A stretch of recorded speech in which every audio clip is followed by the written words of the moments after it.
Joining us now to discuss the market mayhem is the watchdog on Wall Street, radio host Chris Markowski, president of Markowski Investments.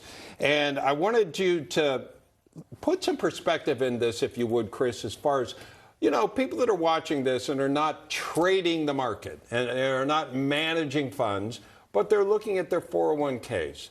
What are they going to see happen to those?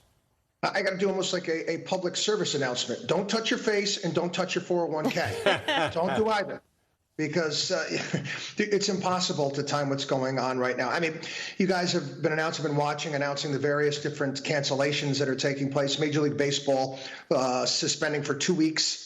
Could be a little bit longer. There's a ripple effect from these things. The people that work as ushers, the people that work as vendors, what are they going to do? Are they going to continue to be paid? This is going to be part of the package that is put together between the White House, Senate Republicans, and House Democrats trying to get something forward. A lot of what's happening at the skittishness in the markets has to do with that, the ripple effects. We've never really had anything like this before, to almost accustomed to almost like a shutdown in many areas of the American economy. We're going to get through it.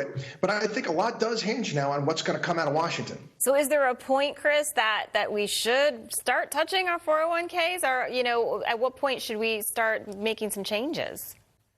Listen, you know, I've been through, I'm trying to count now, maybe 6 or 7 end of the world events in my career. It's got to be at least that. And every single time, if you bet on the end of the world, you came out on the wrong side. So I just choose not to do that. I really don't, as difficult as it may be. And trust me, I know it's difficult for people. They don't like waking up and seeing this every day, no rhyme or reason, and it just keeps going down, high quality companies. I get that. But this is where you have to stay tough. Well, you say there's no rhyme or reason, but we all know the reason. The reason is coronavirus. Yeah. And there are all kinds of technical things associated with the stock market that is for another place and time. But are we going to see a settling in the market until we get some sort of resolution on how to visualize coronavirus, how it's going to affect the economy, and how you can finally price out what a stock should be, how it should be trading based on its earnings?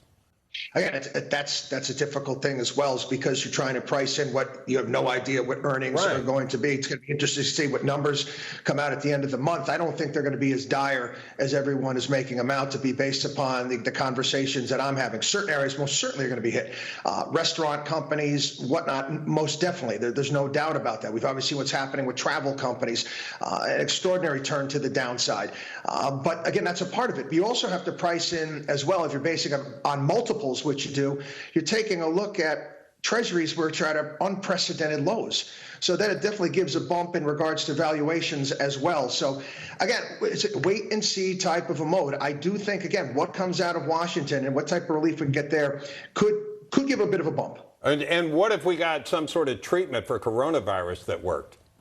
Not even a vaccine, just a treatment. Yeah.